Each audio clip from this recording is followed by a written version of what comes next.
I had been in Russia now for a few hours. We flew Aeroflot Airlines through Amsterdam and into Moscow. And things had shifted pretty quickly from comfort zone to something else, as language, culture, and most other things changed before my eyes. Our new friend Victor, he picked us up at the airport in Moscow. Victor has just a crazy story. He was a former Soviet submarine commander, had once spent 6 months underwater, and he'd come to faith. We passed a pivotal area from World War II where the German tanks had advanced on Moscow and had been stopped. The winter and other things ultimately stopping them and playing a big part in swinging the war. Moscow was a mixture of classic grey Soviet-style apartment blocks and a rich vein of new colour and beautiful architecture and incredible churches. I can't say I'd ever thought I'd end up in Russia. What a weird experience. This photo of me is with a girl called Jess from Canada at St. Basil's Cathedral inside the Kremlin, or an area also known as Red Square. Well, we finally arrived at our destination, the Godzilla Hostel. And it was at the Godzilla Hostel that I found the most amazing thing. A friend of mine had carried a special package for me. And as I locked myself in the bathroom of the Godzilla Hostel and unwrapped this gift, I stood in awe of God and His incredible plans. For in my hand was the most incredible diamond ring, passed down from my great-grandmother to my grandmother, to my mother, to me, for the woman that I love. I used to think that following Jesus was boring, was lame, and was for losers. Now I know that following Jesus is the only way to truly experience living. This week at Seek Conference, we've been reading through and unpacking the scriptures, mainly from Acts 17. The passage picks up a famous discussion that Paul has with the Greeks at the Areopagus. He pleads with them to consider the evidence and the signs that point to God and to turn and repent and turn back to God. I love the way that God is described in verse 24. The God who made the world and everything in it is the Lord of heaven and earth, and does not live in temples made by human hands. And He is not served by human hands as if He needs anything. Rather, He Himself gives everyone life and breath and everything else. Conference is always one of my highlights of the year. It played a big part in my journey of coming to faith. And I'm stoked to be able to share more with you today about that story. My name's Jono. I'm 31. I work with Athletes in Action full-time. I'm Kiwi through and through, and I'm married to Kelsey. We've been married for 6 years now. 6 easy, challenging, and amazing years. This is a photo from our wedding. It was such joy to celebrate that day. Kelsey's from the south of the States, and together we have 2 beautiful children. Here's Cooper. He is my pride and my joy. And here's Riley. She's just the darling of my heart. This week I've really enjoyed listening to Aidan and to Enoch as they unpack our verses, and I hope you have too. I'm going to read through our passage again to help set today's scene. So Paul, standing in the middle of the Areopagus, said, "Men of Athens, I perceive that in every way you are very religious. For as I passed along and observed the objects of your worship, I found an altar with this inscription: To the unknown God. What therefore you worship as unknown, this I proclaim to you. The God who made the world and everything in it, being Lord of heaven and earth, does not live in temples made by man. Nor is He served by human hands, as though He needed anything, since He Himself gives to all mankind life and breath and everything.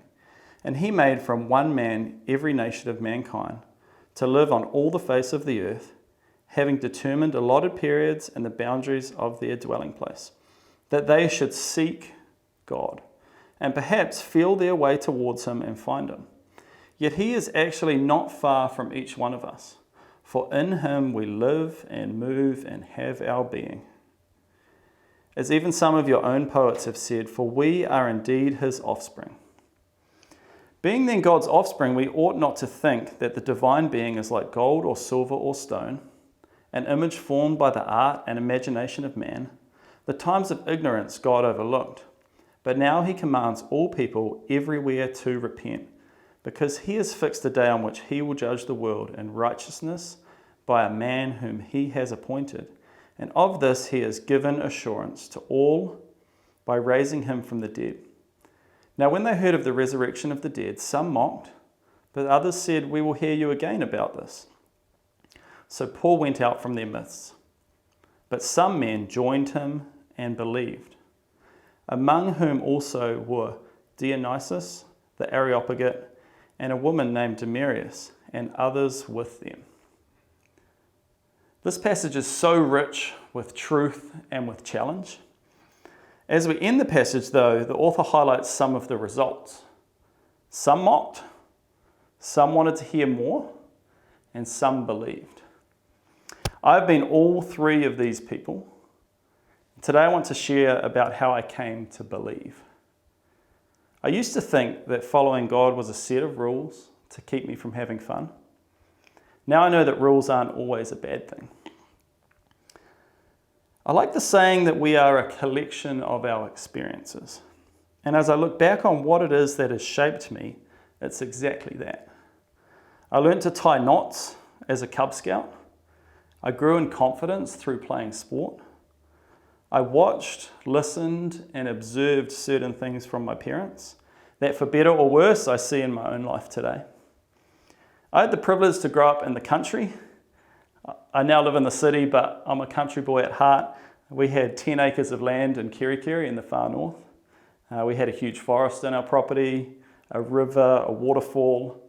The ocean was 5 minutes bike ride away. And we even had a fishing boat. I had opportunities to spend time outdoors camping and hiking. Dad even bought me and my two brothers surfboards when I was 10. I got to play lots of sports and I excelled in school. I consider my upbringing a real privilege. My family are pretty blue collar. Dad's an electrician, mum's a hairdresser, and my stepdad, he worked on boats. I was brought up, taught to work hard, and even got paid $5 an hour to chop and stack firewood, collect pine cones, or other work around the property. As far as a faith influence on my life as I was growing up, my immediate family were not religious, and here's my memories of my family. Mum, she believed in something. My stepdad, he believed in monkeys, and my dad, he was pretty anti-religious. But my grandparents were strong Christians. My parents actually had met in church, but they grew disillusioned and they left church, and they actually left each other when I was quite young. Mum remarried when I was about 7, and me and my two younger brothers, we had a fairly stable upbringing, mixed with the occasional not normal thing, like seeing your dad try to fight your stepdad, or seeing your dad chase someone down the road with a gun. Dad was a functional addict and alcoholic, and we'd spend every second weekend with him and a week during the holidays. As I reached my teenage years, around 15, my mum and my stepdad separated and we moved into town. It was around this time that I started to drink and to party more. I started messing around with drugs and I started chasing girls. I got my license when I was 15, right on my birthday. I bought a car and this just gave me total freedom. It was awesome to be able to go wherever I want and do whatever I wanted. When I got my restricted, we certainly didn't obey the rules with having only yourself in the car. But as I look back on my formative years, I can see that I really pushed into what the culture said was the things to go after. I based my self-image on this and I really just tried to get amongst it. My attitude was really, I don't give a F what anyone thinks about me, and I'm going to do whatever I want to do. Whatever brings me joy, whatever I enjoy, whatever's fun, I'm just going to get after it. Sport helped fuel this image and it gave status and achievement, as I was decent at rugby, volleyball and softball. Popularity, good grades, and sport, these things came easy to me, and they really helped define who I was. As I neared the end of high school though, my lifestyle choices began to catch up with me. The way I treated others, my selfish attitude and actions, they began to come out in other ways that I hadn't seen coming. A few key ways I saw this sort of come out was in year 13 I got arrested by the police and I actually failed my last year of high school. School had become very low priority and I would rather just skip class and we'd go surfing. This is a photo of me at Taupo Bay. We would often just skip the last couple classes of the day and cruise up there for the afternoon. I had easily achieved university entrance and then I'd basically given up on my studies. I love sport and PE, and so after getting accepted to the top PE program in the country at Otago Uni, I basically just hit cruise mode. Getting arrested by the police was something new. Me and my best mate, we got caught doing burnouts on the school field, and I took the blame for it. It should have served as a warning to me, but to be honest, I thought it was all a bit of a joke. And luckily I got diversion with no lasting impacts. I just had to write an apology letter and make a donation to the fire brigade. As I look back now, I was pretty lucky to come through this period of my life without any scars or marks on my record. Some of the dumb things we did could have had a huge impact on my future, on being able to travel, all sorts of stuff. It was as if God had his hand on my life, knowing that there were things to come. In hindsight, I can see that the way I lived my life was just a way of masking what was really going on. I chose to just plow ahead without acknowledging any hurt or pain that had come about through family separation or other things that I might have been experienced. I normalized what was going on and I tried to find my acceptance and peace in other areas like achievement, popularity, relationships, or just straight masking it with alcohol and drugs. Heading to Otago Uni was also an escape for me.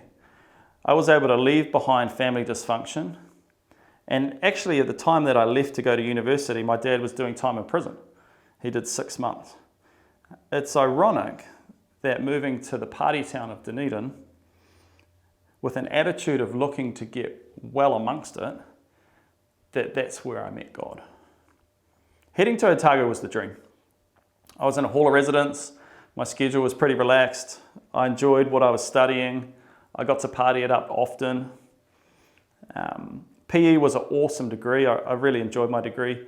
It was a real mix of practical and theory.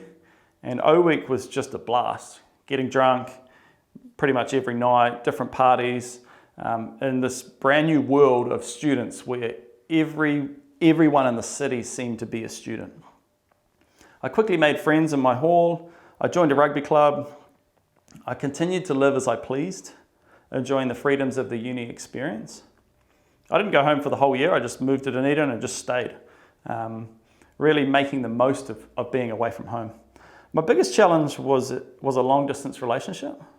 So I started dating a girl in high school, about halfway through our last year of high school. Although this was kind of a secret relationship because she had Christian parents who wouldn't let her date, let alone spend time with a bit of a loose unit like me. She was a Christian, and as I knew about God a little bit from my grandparents, I tried to convince her that I was a Christian too. The reality was I was just telling her what she wanted to hear.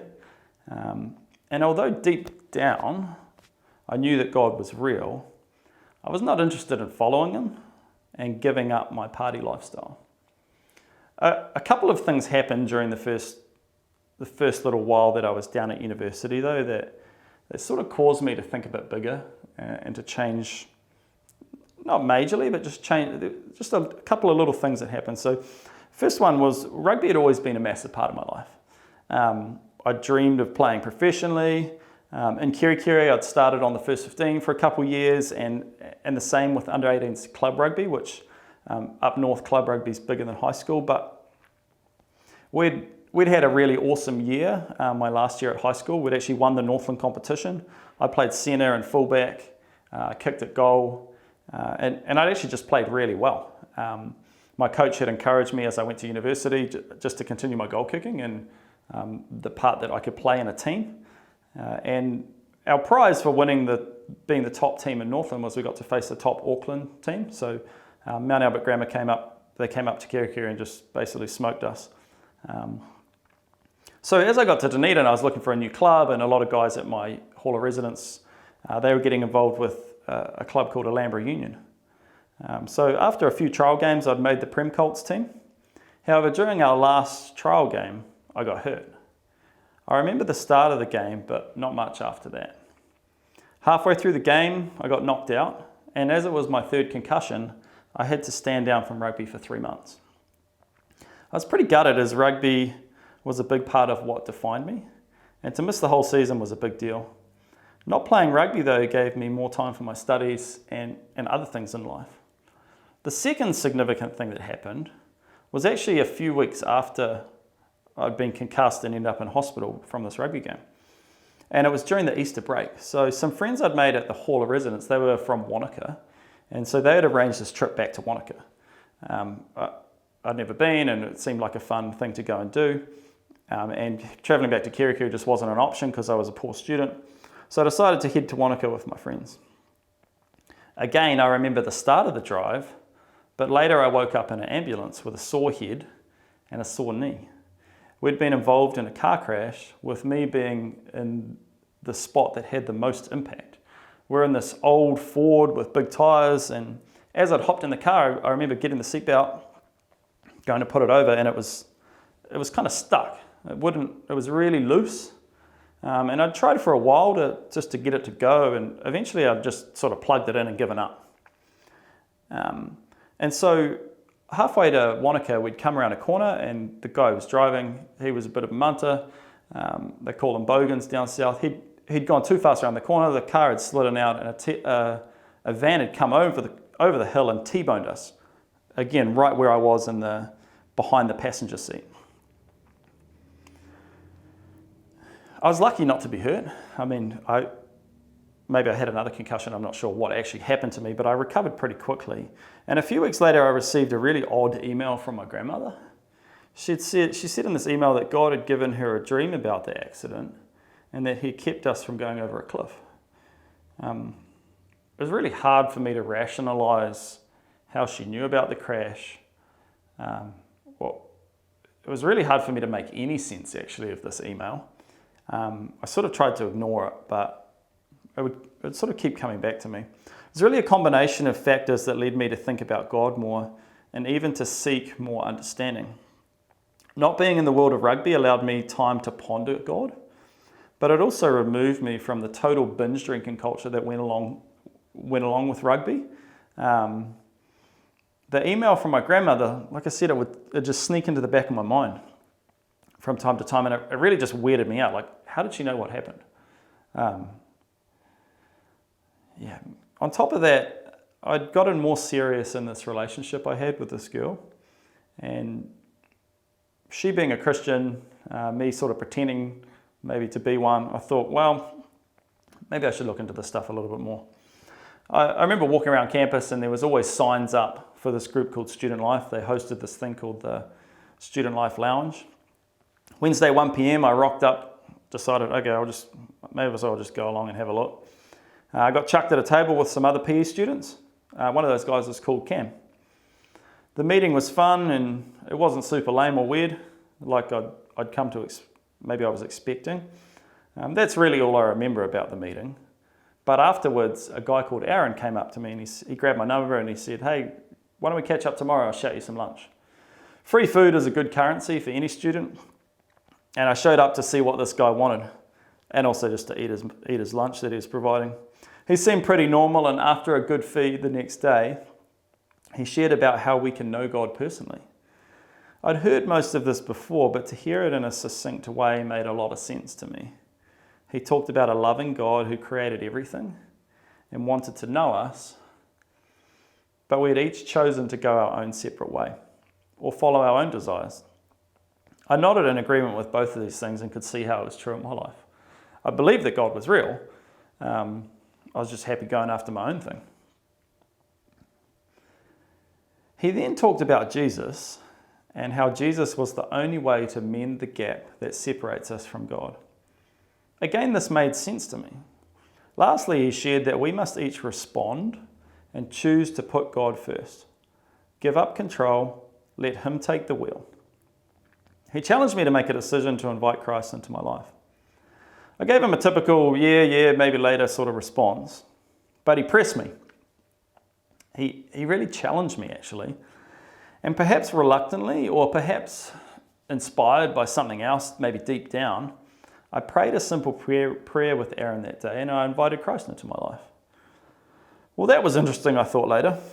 Thanks for the free lunch, Aaron. Cheers for the God chat, but I'll be good doing me. Fortunately for me, though, Aaron would not give up that easy. After ignoring his texts for a few weeks, he showed up at my hall of residence. He texted me one night saying, "Hey, I'm out in the car park in my Mini." I gave some lame excuse about studying or being busy, and then he called me on my phone, so okay, I answered it. He told me he was down there, so I thought, well, I better go down and say hello. So I went down, met him in the car park. He had this fully reconditioned Mini that he'd done up himself, and sitting in the back were a couple of other guys, and he basically just said, "Get in." I thought, okay. I'm not sure why I got in, but he seemed trustworthy. We boosted around Dunedin in this tiny Mini. We were racing up and down hills and having a real good time in this little car. He took us, like, we're going down these hills and then we're flying up these hills, and I had no idea where we were. I was still fairly new to the city, but we came out at a spot called Signal Hill. It viewed over the whole city, and it was a hot spot for stoners. I think I'd actually been up here in a car with some other friends for that very reason, like a month or so earlier. However, after reaching the top of the hill and checking out this view, we started the weirdest thing. Everyone took time to pray for one another. What was up with that? I used to think Christians were weird and losers. I was beginning to see that simply wasn't the case. Well, if you've been around student life or athletes in action, you can probably guess what happened next. I did some follow-up studies on faith. I started going to an action group every week. I even began sharing my faith on campus with other people. I went to a conference like this called Legacy Conference in Waikanae. And later that year, I signed up for a mission trip over New Year's. Nah, bro, not even close. Although I would meet Aaron from time to time and occasionally go to church, it took me a year to stop drinking and another 6 months to stop smoking weed.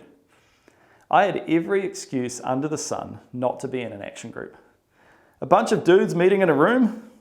Sure, that sounds normal. That weirded me out. And that Legacy conference? Well, Aaron kept pestering me to come, but I had other plans, so I didn't go. However, something weird began to happen in my life towards the end of that year, towards the end of my first year at uni, and into my second year as well. God began to change my heart. I really have no other way to explain what happened. There's an interesting verse in Ezekiel 36 that I resonate with. "And I will give you a new heart, and a new spirit I will put in you. And I will remove the heart of stone from your flesh, and give you a heart of flesh. And I will put my spirit within you, and cause you to walk in my statutes, and be careful to obey my rules. You shall dwell in the land that I gave to your fathers, and you shall be my people, and I will be your God." It was as if God was slowly but surely changing my heart and my desires. The things that were important to me, or where I searched for happiness, those things became empty. Getting drunk became pointless and a waste of money. To the point that at the start of my second year, I told my flatmates that I was giving up drinking for good. It was O week of my second year at uni. I was living on Castle Street, which was the most notorious party street in Dunedin. And I was giving up drinking. They thought it was a joke, of course, but they were even more surprised when I began to live it out.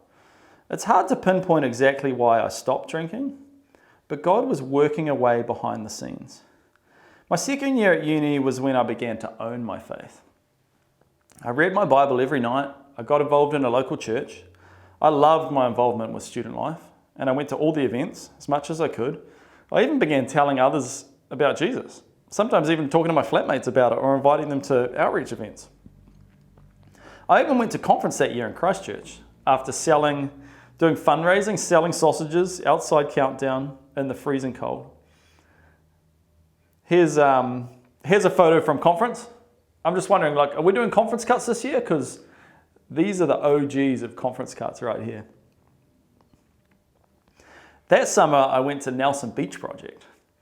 God was doing work on me in a big way, changing what was important. On my own, I never would have changed.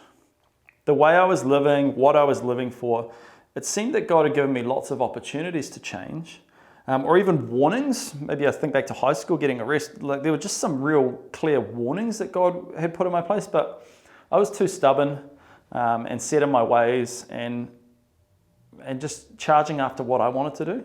So it's funny that a simple prayer proved to be such a catalyst for change in my life. A huge part of my journey was also those that I surrounded myself with. At Otago Uni, there's a huge pressure to conform to what the normal student does. Drinking as much as you can, as often as you can, living for the moment. So it was much to my surprise that I began to make friends who really lived for the moment, who lived these crazy radical lives, yet they followed God and they didn't get drunk. It didn't make sense to me. God was showing me how wrong I had been in my view of Christians and giving me continued opportunities to learn, to grow, and to be challenged. A couple of moments from uni that highlight these were doing an RV trip down the west coast with 8 dudes in a 4-man RV. Check this photo out. So this is the crew. We just had an epic time for 3 days doing an RV relocation for $5. Sometimes we would go and sleep in a cave overnight around a fire. I got to experience hunting for pigs in North Otago. And even paddling a canoe with my best mate Cam to Quarantine Island for a man camp. They're just these experiences, incredible things that I got to do down south. But as is often the case, these memories, why they stick out so much to me is because I was doing it with real friends, people who weren't afraid to ask me the hard questions, who really cared about how I was doing. And they didn't just care about how many drinks I could smash back or which girl I got with or really trivial things. They were there for it all. I used to think that I knew what was best for me. Now I know that God knows more and has a better plan. A real crunch point in my faith came during my 3rd year at uni. My relationship with my girlfriend had broken down and I was gutted. She'd been a constant in my life, and in some ways my faith had started as a way to value our relationship. I'd thought that if we ever broke up, I'd just walk away from God, go back to my old ways. A mess one night, I sat at Aaron's house, around his dinner table, late at night, and I was in tears. And he shared some wisdom with me that stays with me to this day. He shared that God's plan for my life was better than my dreams for it. The things that I dreamed I would go after and do, God's plan was actually better than that. It was hard to see the reality of this in a moment of hurt, but as I clung to that truth, I began to embrace it. I'd seen way too much of God to walk away now, and I knew that following Him was the only option. My 3rd year at uni turned out to be one of the best of my life. My haircuts were on point. Check this mullet, check the lines in the side, shaved in there. I stepped up to be a student leader on campus. I flatted with 4 other Christian dudes, and the 4 of us, well there's 5 of us, but 4 of the guys from that flat, we played rugby on the same team. We made a flat movie that won some awards, both in sort of a mainstream or the university video awards, but also there was a sort of, this photo here is from a church movie comp as well that we entered. I embraced my singleness and I grew a massive beard. I called it my purity beard. It was to keep the ladies away. But on top of that, I really just, in my 3rd year, really started to lean into what God had planned for me. Beyond just my desires or the things that I wanted to go after, I really began to ask God, what was it that He wanted me to do? A cool opportunity that came my way was to go on a student exchange. I randomly learned about the exchange program. I had no idea about it, but I was at a 21st one night and I was chatting to this girl, and she'd just come back from a student exchange to the University of British Columbia. Gone snowboarding all the time, and I thought, man, you can do that? That would be incredible. So I went to the exchange office the next day, tried to sign up to go to University of British Columbia, but I was like 3 months too late.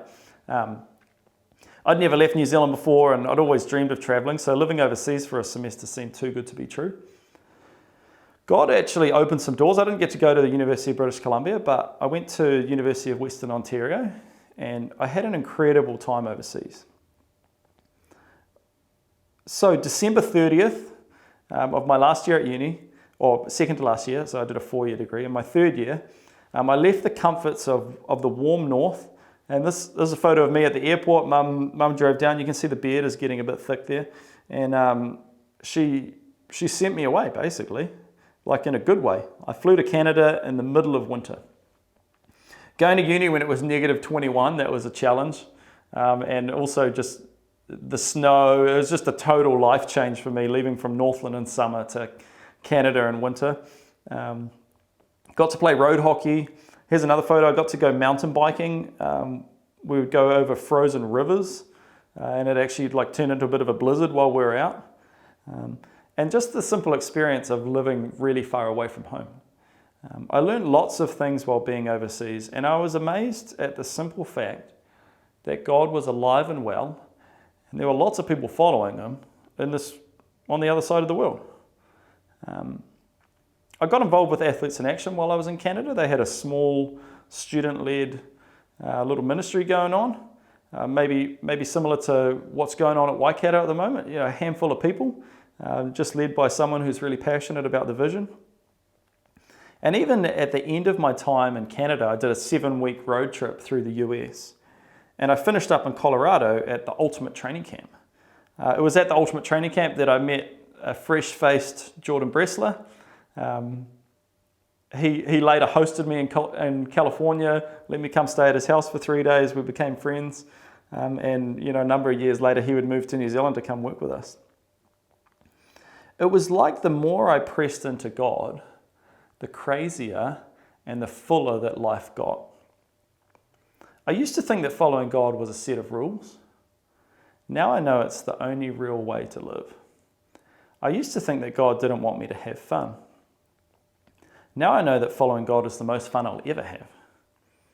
After returning from Canada and finishing my degree, I made the call to follow God once again into the unknown. This became a bit of a theme in my life, trusting God and really just stepping out into the unknown.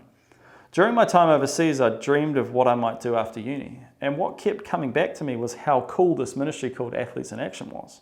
I'd met Timo in New Zealand, and I liked what he did, but my rugby career had really ended with concussion, and I hadn't played at a Rugby World Cup in front of 90,000 people, so I wasn't really sure how I could do the ministry that he was doing. What I felt God called me to, though, was to go back to Canada, to work for a year with AIA. And so I went after that. I didn't know what was beyond that, but I just trusted God with that step. I moved to Toronto. Canada again was the goods. I finished my studies. I joined staff with AIA. I raised financial support to cover the trip. And then I moved to Toronto. Reflecting on it, it just seems like a highlight reel to me. I saw God provide for me in a crazy way. I got to work in Otago with Student Life for a semester before going overseas. Seeing God use me on campus. And then on my way to Canada, I got to spend 2 weeks in London at the Olympics, talking with athletes about their faith and with Athletes in Action staff from all over the world. I even met an awesome girl called Kelsey while I was there. She was from America. My time in Canada was faith-stretching in some new ways, as I really lived for a while away from home. I didn't have any friends to begin with, and I'm a very social person, and sometimes I wondered what I was doing there. I found myself living in a basement apartment by myself. I'd always lived with people everywhere. Throughout uni and my time overseas, I'd also watched my dad battle with addiction. and the harsh realities of that. This kept coming up while I was in Canada, and I felt like I couldn't do anything. I love my dad, and he's always, in my opinion, he's always seemed to give everything of himself to me and my two brothers. But the challenges of addiction mean that he often acted selfishly in ways that were hard to understand. I would often pray for my dad for safety and for him to come to saving faith, but it just seemed like one of those impossible prayers. My year in Canada was amazing and such a privilege. I was a coach on the university rugby team. I'd seen some rugby players one day, and a few days later I went to their training, and then a few days later I'd become an assistant coach. It was sort of this crazy experience. I even saw two of the guys from the rugby team come to faith with me after I'd been a coach for maybe 6 months. The highlight with the rugby team was actually I got to go to New York to play in a sevens tournament, and because I wasn't a university student, I couldn't play with the university team. But when we went to New York, we weren't the university team, we were just a team, and so I got to actually compete with these guys and participate, so that was a lot of fun. My time in Canada culminated with a trip to the World University Games in Kazan, Russia. After meeting in London, Kelsey and I had got to know each other more. There was a lot of Skyping, and we'd started dating. She was on staff with AIA and had actually spent time in New Zealand twice before. She'd come as a student teacher and lived in Auckland. And then after she'd joined staff, she'd come back during the Rugby World Cup to help with some initiatives that AIA was doing here. I hadn't met her in New Zealand though, so we only met in London. Some memorable dates that I can think of from our time dating was I took her to the beach in Canada. Toronto is right on this big lake, and so she'd come up to visit me, and so we went to the beach. This would be pretty normal maybe for here in Auckland or where I'm from up north, but it was negative 15 at the time, and so well, it's not the ocean, the lake was actually frozen and the sand was frozen, and she was cold. So that was a funny one. And the other one was our first date was to a Raptors NBA game. So I'm a huge Raptors fan now, and it's fun to be able to look back on actually taking her to a game. And so it was that I found myself in this small bathroom in Russia, in a weird hostel, the Godzilla hostel. I had just unwrapped this incredible diamond ring. Mum had sent me a photo of it, and I actually offered it to me as I talked to her about this relationship. But to see the ring in the flesh, it was beautiful, and it really just took my breath away. Just a country boy from Northland, on the other side of the world, holding a precious ticket to the good life. No, but seriously, you can't make this stuff up. God's plans for you are just beyond your dreams. Why did I have the ring in Russia? Well, Mum had sent the ring to Australia, and there was an Athletes in Action staff there called Jess. Jess had put it on a necklace. She'd worn it all the way from Sydney to Moscow, and then she'd given it to me, and Jess had come with Chelsea, who was also from Australia. They'd come to join the Canadian team to do ministry at the World Uni Games. She gave it to me, and about a month later, I got down on one knee. My favourite verse from the Bible is John 10:10. It says that the thief's purpose is to kill, steal, and destroy. But I have come that you may have life, and life to the full. No other verse better sums up the life that God has and continues to call me to live. I've seen the enemy at work in my own life, and in this world, and in my family's life, and he only wants bad for us. But God really does desire to give us a full life. Is this always an easy life? No, not at all. Sometimes it's downright hard. But God is good and desires significance for each of us. As I ponder the decision that the men of Athens were wrestling with, I'm so glad that I took a very small step of faith and believed. I wonder the lives lived by those who also believed and followed Paul. Acts 17:32 says, "Now when they heard of the resurrection of the dead, some mocked, but others said, 'We'll hear you again.' So Paul went out from their midst. But some men joined him and believed." My dad was always opposed to me becoming a Christian, to going on mission trips, and when I decided to join staff, he wasn't impressed with that at all. He's had a hard life, but it's been amazing to see as I've lived my life with God, how that's spoken to him. I remember him coming down to my uni grad and coming to church for the first time in 20 years. I thought this was just so epic, but I can also remember multiple times where Dad was spun out and had been on meth, and just the crazy impact that it had on his life and him wanting to end his life. Dropping out of rehabs, going into rehabs. A couple of years ago, though, the most incredible thing happened with my dad. He started to come to church with us here in Auckland. He went on to do an Alpha course, and he rediscovered his faith and recommitted his life to Jesus. He's now been clean and sober for 2 years. What once seemed an impossible prayer came to life before my very eyes.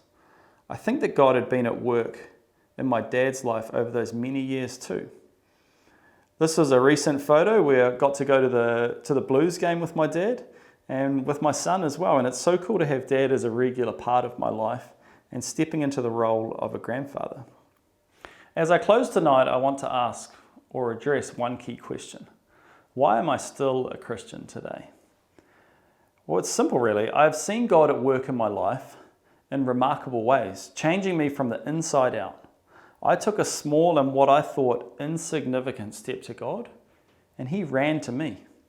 I've made lifelong friends who stick with me through thick and thin. They really care for me, for my marriage, for the lives of my kids. They're not afraid to ask the hard questions, and they're also keen to go hunting with me and catch massive fish. I've wrestled with the facts of the Christian faith and believing, as we all have this week, and I've seen them stack up time and time again. God has taken me on the most crazy adventures. I've literally traveled around the world, experienced different cultures, seen beautiful places, and met amazing people. And lastly, God provided the most incredible wife for me and has blessed me with 2 curious, adorable, exciting children. And so, as I hope my life has illustrated, I am experiencing life to the full. Why would you not want this?